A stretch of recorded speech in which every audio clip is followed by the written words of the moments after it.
Today, we are very grateful for this opportunity being invited to participate in this event. The preparation for Civil Services Examination from Student Counseling Cell, Nalanda College and Prayas IAS Academy. I have said earlier that our college has been organizing such kind of events from time to time, and there are many forces behind it. One of them are Dr. Vineet Lal sir. So I would like to invite Dr. Vineet Lal sir, Coordinator IQAC, for the welcome address.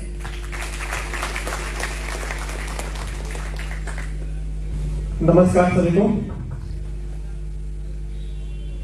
Student counselling cell and IQAC with the collaboration of प्रयास IAS Academy, इस career counselling session में आप सभी का स्वागत है, हार्दिक अभिनंदन है। विशेष करके प्रयास IAS Academy की जो टीम यहाँ पर आई है, जो एक्सपर्ट्स आए हैं, उनका नालंदा कॉलेज पूरे परिवार की तरफ से हम लोग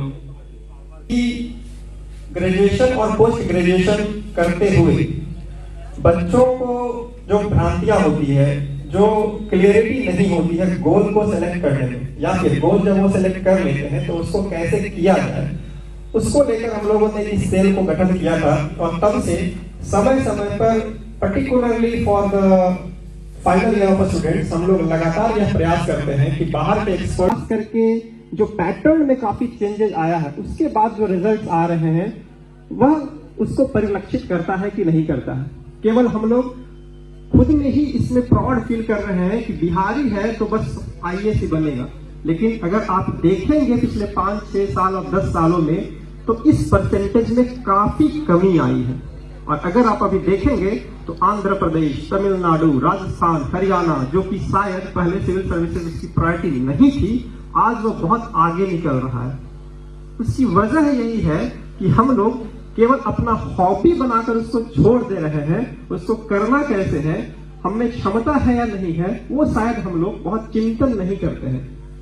और इसलिए बहुत जरूरी है कि इस तरीके के करियर काउंसलिंग इंटरेक्शंस हम लोगों के बीच में लगातार होते रहे। सिविल सर्विसेज एक ऐसा एग्जामिनेशन है, मुझे लगता है यहाँ पे सभी लोग जो टीचर्स होंगे उन्होंने तैयारी किया होगा, और जो स्टूडेंट्स होंगे वो चाहते हैं कि हम तैयारी करें, और बहुत सारे लोग तैयारी कर भी रहे होंगे। तो सिविल सर्विसेज एक ऐसा एग्जामिनेशन है जो बेसिकली 20 से 25 साल का जब एज होता है तो वो केवल समाज को चेंज करना, क्रांति लाना, देश बदल देना, इस मोटिव से वह तैयारी करना चाहते हैं। लेकिन यह सच में हो पाता है कि नहीं हो पाता है, वो आप अपने देश और समाज की स्थिति को देख करके बहुत अच्छे तरीके से देख रहे होंगे। तो ऐसी क्या चीजें हो जाती हैं कि वही व्यक्ति जो 20-25 साल में बहुत आइडियल होता है, देश और समाज को बदल देना चाहता है, वो वहां पर जा करके खुद ही उस सिस्टम का अंग बन जाता है। और पावर को कैसे एंजॉय किया जाए, पावर को कैसे डेलीगेट नहीं किया जाए, उसी तरीके से वो लगा रहता है। तो इसका मतलब है कि एग्जामिनेशन में भी कुछ ऐसे प्रॉब्लम्स हैं जो बदलाव की जरूरत है, और बहुत सारे बदलाव लाए गए। मैं इसका गवाह हूं, जबकि 2011 में सिविल सर्विसेज एग्जामिनेशन में बहुत मेजर रिफॉर्म्स लाए गए, जबकि पहली बार सीसेट एग्जामिनेशन को इंट्रोड्यूस किया गया।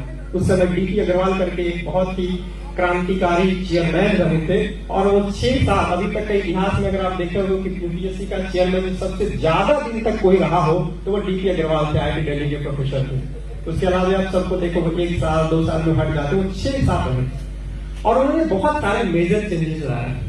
और वो मेजर चेंजेस किसी के लिए बहुत अच्छा रहा और किसी के लिए बहुत खराब हो गया। और वह कारण है कि हम जैसे बैकग्राउंड को जो बिलोंग करता है वो कहीं न कहीं उस एग्जामिनेशन में पिछड़ते चले गए। और इसीलिए जब मैं JNU में था तो इसके खिलाफ 2014 में वहां पर मूवमेंट किया था। अब उसी के बाद 2015 में उस सीसेट एग्जामिनेशन के जो पेपर्स थे उसको क्वालिफाइंग नेचर का बना दिया गया। मतलब 2011 से लेकर 2014 तक जो सीसेट पेपर 2 था उसके मार्क्स मेरिट में जोड़े जाते थे। लेकिन उस आंदोलन के बाद, जिसका मैं गवाह हूं, मैंने इसको स्टार्ट किया था क्योंकि उस समय तक बहुत सारे रिपोर्ट्स आ चुके थे, खास करके एक निगेटिव कमेटी है, उसने अपने रिपोर्ट्स को बताया था कि किस तरीके से बहुत सारे सोशल बैकग्राउंड से जो बच्चे हैं उसमें ठीक से रिप्रेजेंटेशन नहीं हो रहा है। सामने से जो रिपोर्ट्स आ रहे थे कि बच्चे जो आ रहे हैं वो होमोजेनाइज्ड एक ही तरीके के लोग आ रहे हैं, इंजीनियरिंग बैकग्राउंड के, मैनेजमेंट बैकग्राउंड के आ रहे हैं, और सोशल साइंसेज बैकग्राउंड और रूरल बैकग्राउंड के बच्चे छूटते चले जा रहे हैं।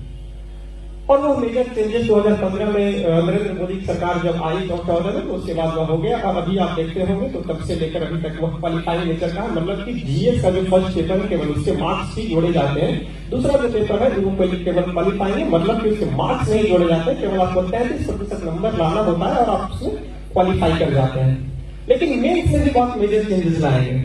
मेन्स में पहले दो, आपको पता होगा कि पहले दो ऑप्शनल पेपर चुना जाता था, और उस ऑप्शनल पेपर के कारण बहुत सारे जो मेहनत करने वाले जो बच्चे थे, जिनका बैकग्राउंड बहुत अच्छा नहीं था लेकिन उनका ऑप्शनल पेपर बहुत अच्छा था, उसके कारण से वो निकल जाते थे। लेकिन उसके बाद जो रिफॉर्म्स लाए गए उसमें एक ऑप्शनल कर दिया गया और जीएस के पेपर को 4 पेपर बना दिया गया। और वह पेपर भी जो है वो बहुत क्वांटिटेटिव एप्टीट्यूड का, बहुत ही एक अप्लाइड बेसिस पे पूछा जाने लगा, तो कहीं न कहीं एक खास बैकग्राउंड के लोगों के लिए ज्यादा आसान हो रहा था। इसलिए जो पैटर्न में चेंजेस आ रहे हैं उसको देखने की जरूरत है। केवल तैयारी करना एक रास्ता हो सकता है, लेकिन तैयारी कैसे किया जाए सिविल सर्विसेज का, यह बहुत जरूरी है आप सभी को जानना। और इसीलिए यह जो एक्सपर्ट टीम है आपके साथ बातचीत करने के लिए आई है। क्यों? क्योंकि उनके अंदर कंसिस्टेंसी था और पेशेंस बनाए उन्होंने रखा, धैर्य रखा कि छोड़ना नहीं। यहाँ पे बहुत सारे ऐसे स्टूडेंट्स हैं कि उनको लगता है इंटर करते करते कि फर्स्ट अटेम्प्ट बस 21 साल हो जाए हमारा, 21 साल का वो वेट कर रहे हैं और मैं कैसे क्वालिफाई नहीं कर सकता हूं। तो 5 लाख से ज्यादा लोग एग्जामिनेशन देते हैं, you are not the only one. आपको कैसे पता कि दूसरे लोग जो है वो आपसे ज्यादा मेहनत नहीं किए होंगे? आप केवल अपने बारे में जानते हैं। इसलिए यह बहुत जरूरी है इस एग्जामिनेशन को जब आप तैयारी करते हो तो लगातार अपने आप को एवेल्यूएट करते रहो। लगातार आप देखो कि दूसरे से हम बेहतर हैं या नहीं है। केवल अपने एक जिसको कहते हैं कूप मंडूक होना, यह नहीं होना चाहिए। 5 लाख विद्यार्थी में कभी 900 कभी 800 लोग सिलेक्ट होते हैं। इसलिए यह बहुत जरूरी है कि जो आपका कंसिस्टेंसी है, आपका पेशेंस है और ऑनेस्ट एफर्ट आपका होना चाहिए। केवल एफर्ट नहीं, आप ईमानदार रहें अपने प्रयास में, लगातार आपको ईमानदारी बरतना है।